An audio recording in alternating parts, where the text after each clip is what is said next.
de servicio al ciudadano ya es la aplicación práctica de todo lo que hemos aprendido y de todo lo que los servidores públicos hemos trabajado en las diferentes políticas. Y aquí el código de integridad ya comienza a verse en la práctica cómo se materializa en ese relacionamiento con el ciudadano. Entonces, este elemento de servicio al ciudadano es muy importante, el talento humano, y también fíjense que por eso es la dimensión inicial del modelo integrado de planeación y gestión y la dimensión que está en el corazón, porque la responsabilidad que tenemos los servidores públicos es enorme para lograr realmente entregar un servicio de calidad y mejorar la percepción que las entidades tienen del Estado. Entonces, como les contaba, eh, existe una disposición legal en el artículo 17 de la Ley 2052 de 2020 que establece que todas las entidades de la rama ejecutiva, nacionales y territoriales que tengan más de 100.000 habitantes, deben constituir una oficina relación Estado-Ciudadano y que esta oficina debe depender de la alta dirección de la entidad.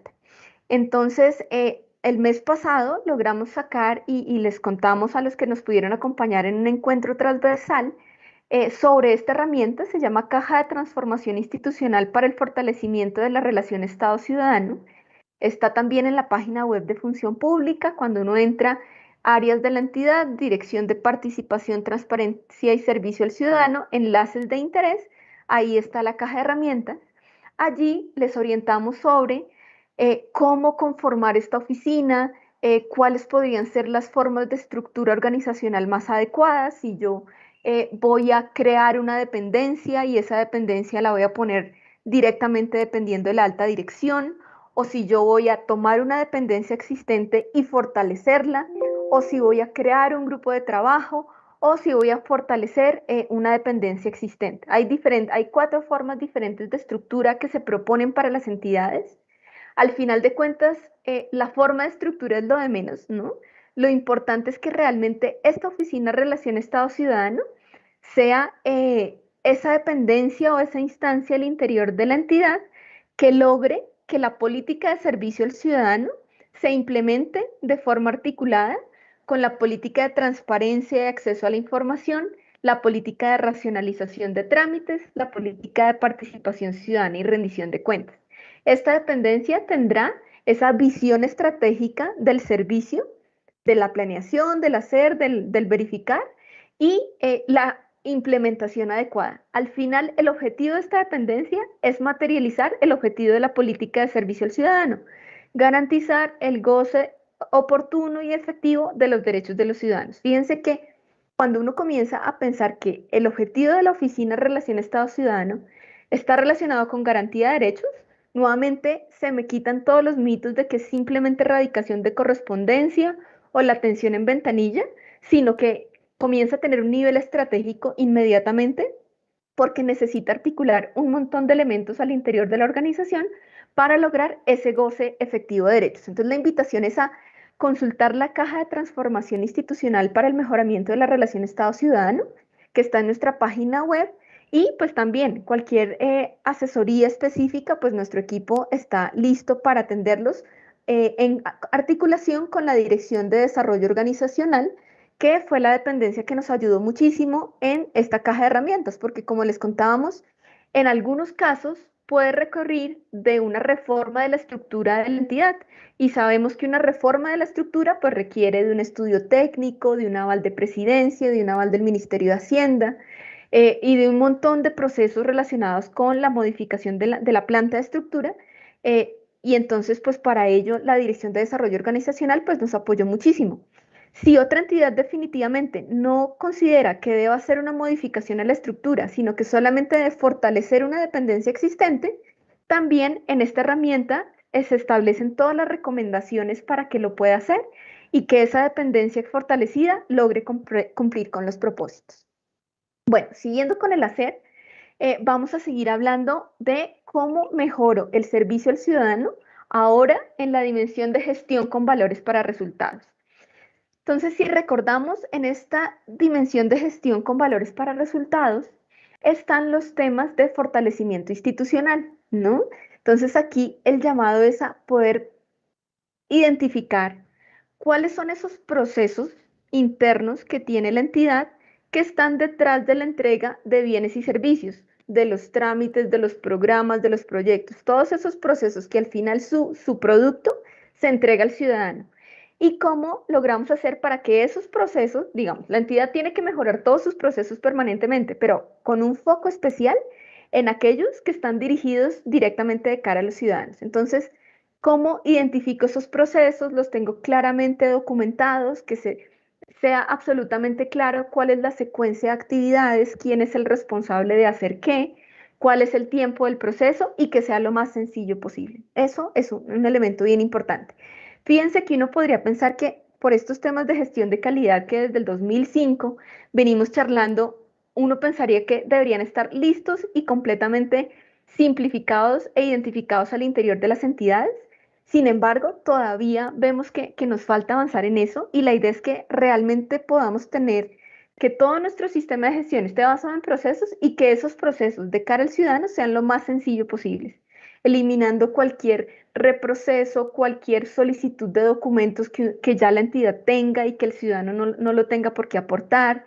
También pensarnos en cómo hacemos para meterle tecnologías de la información a la gestión interna de esos procesos para tener trazabilidad, para poder tener un sistema de información donde yo tenga toda la información del ciudadano en un solo lugar y no estar revisando en uno y otro o que la información se me pierda. Entonces, ver cómo esa gestión interna la tengo a nivel de procesos sencillos y con el uso de tecnología de la información.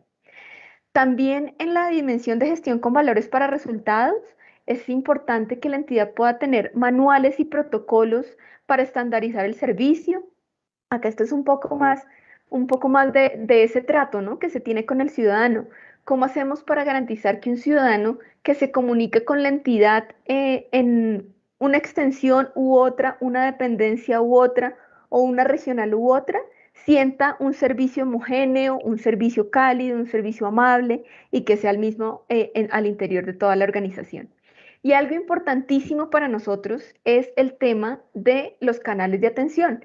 Y más allá de tener canales de atención disponibles para los ciudadanos suficientes y funcionando, ¿cómo garantizamos que esos canales de atención sean accesibles? Accesibles para todos, para personas con discapacidad, para personas que no tienen discapacidad.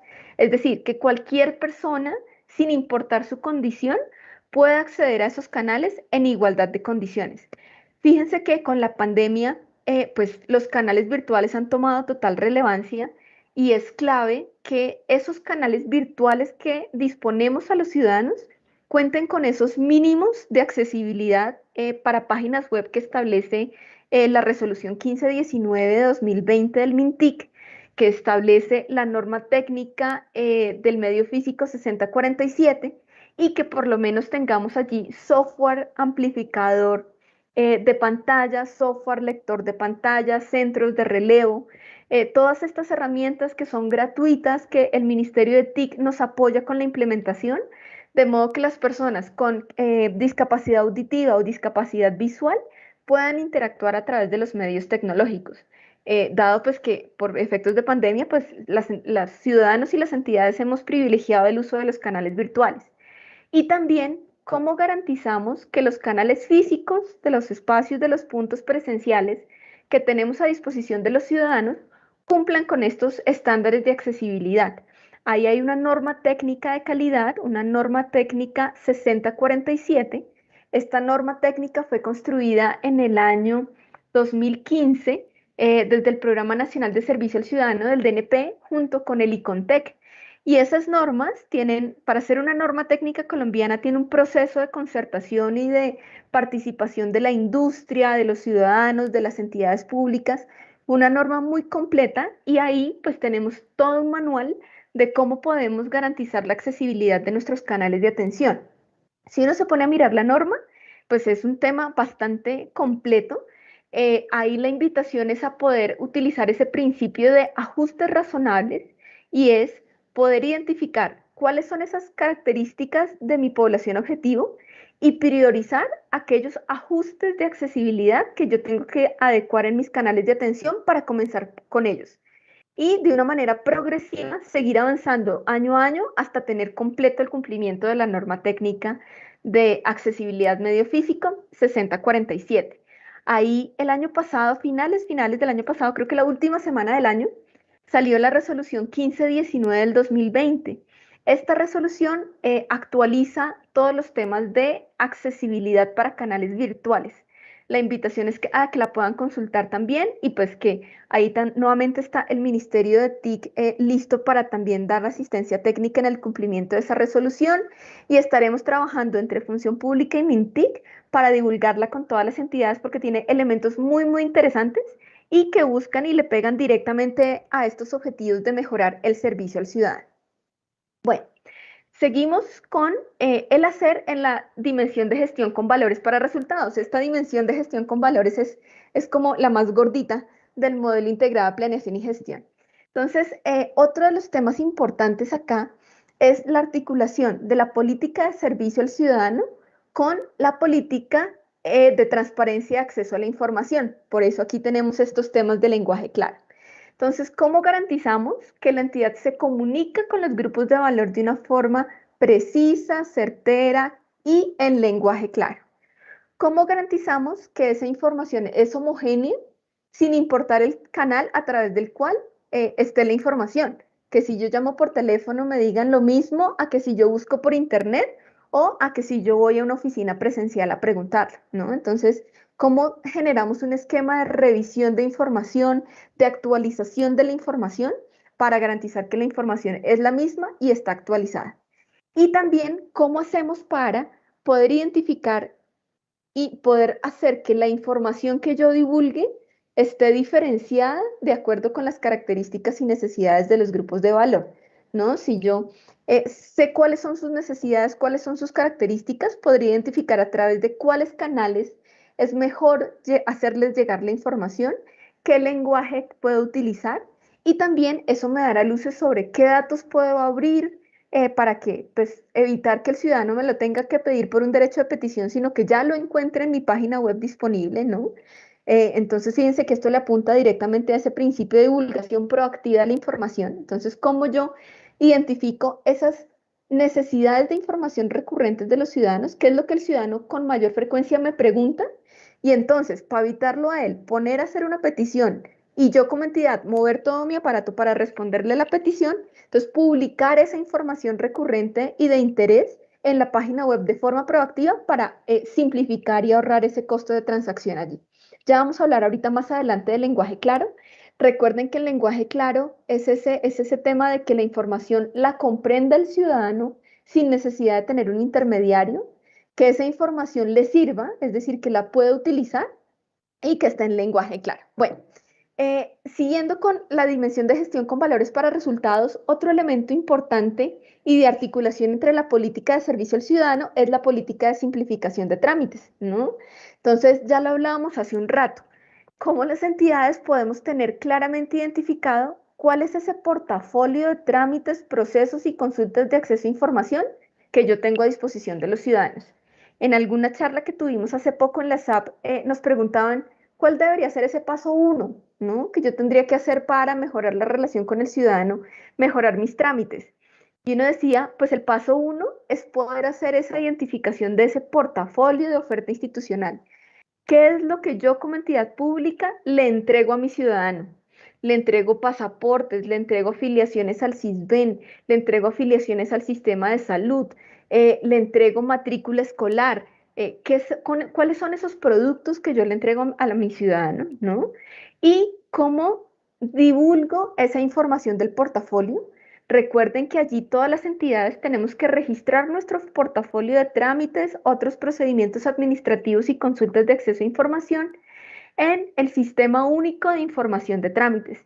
Ese sistema es la base de datos oficial de la información de los trámites, procedimientos y consultas y de allí GovCo, el portal del Estado colombiano que administra Mintic, toma la información sobre cuáles son los pasos, cuáles son los requisitos, cuáles son los tiempos, las tarifas y las divulga a los ciudadanos.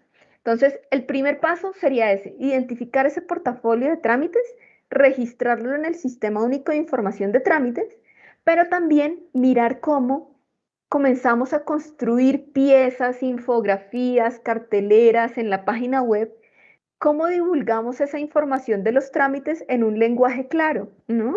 Para que los ciudadanos tengan de una forma muy sencilla el listado de los documentos que necesita para acceder al trámite, el listado de los pasos que debe hacer, si ese trámite tiene autorizado por ley un cobro, entonces cuál es la tarifa, cuándo la debo pagar, dónde la debo pagar y cómo garantizo que esos trámites sean lo más sencillo posible. Fíjense que es un poco devolviéndonos al paso que veíamos en la diapositiva anterior de simplificar los procesos, pues parte del resultado de la simplificación del proceso lo voy a ver en el trámite. En la medida en que el trámite sea sencillo para el ciudadano, que tenga la menor cantidad de pasos, la menor cantidad de requisitos, yo solo pude lograr eso si hice un proceso de simplificación de procesos asociados detrás. Entonces ahí hay otro punto importantísimo de interacción entre servicio al ciudadano y trámites.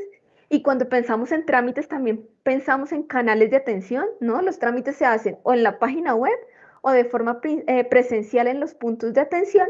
Entonces, ¿cómo garantizo la accesibilidad de esos canales de atención a través de los cuales le entrego los trámites a los ciudadanos? Y por último, ¿cómo hacemos esa articulación entre servicio al ciudadano y las políticas de participación ciudadana en la gestión y rendición de cuentas? Entonces acá hay un elemento bastante importante y es cómo usamos la información que tengo sobre peticiones, quejas, reclamos para identificar esos temas de interés del ciudadano y entonces poder utilizar eso como insumo para hacer actividades de participación y rendición de cuentas. Si yo a través de ese análisis de las peticiones, quejas y reclamos conozco cuál es el tema de interés del ciudadano en un año, ¿no?